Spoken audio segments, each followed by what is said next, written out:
Hello, it's Father Samuel Hakim in Columbia, Missouri, at the University of Missouri, with a word of hope for Tuesday of the 26th week in Ordinary Time. Well, in our first readings this week, we hear from the book of Job. In fact, it's the only time during the lectionary cycle that we get Job, which is a really fascinating book. It's in the wisdom literature section of the Old Testament, and it's the ancient Jewish struggling or exploring with the question of why evil exists, why bad things happen to good people.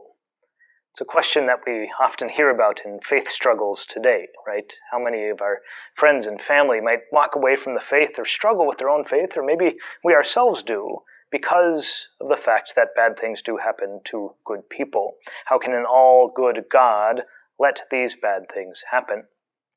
It's an important question to examine, to explore, but it's not one that's easily answerable. In fact, often when we're faced with the goodness of God, we're faced with mystery that can't be completely explained away. So, if that's the case, well, what are we to do about it? Well, today the Church celebrates a fantastic saint, Saint Vincent de Paul. He was born in France and served in the 17th century with special attentiveness to the needs of the poor. He founded the Daughters of Charity, as well as the Congregation of the Mission, now known as the Vincentians, precisely to care for the poor, for those to whom bad things had happened. You see, for St. Vincent, it wasn't as important why bad things happen. He was more focused on what he had and the gifts that God had given him to improve the lives of people to whom bad things had happened. It's true for us as well, that we can get caught up in that philosophical or theological question.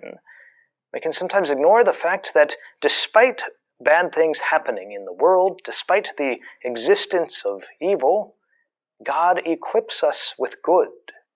He allows us, enables us, encourages us to use what we have to bring more good into this world. And when this happens, our faith becomes a beacon of light in the darkness. And so when we find ourselves struggling with these difficult questions, important questions, don't forget the goodness that God has placed in your soul. Don't forget the gifts that He has given you. Use those gifts to bring goodness into this world, the goodness of God. God bless you.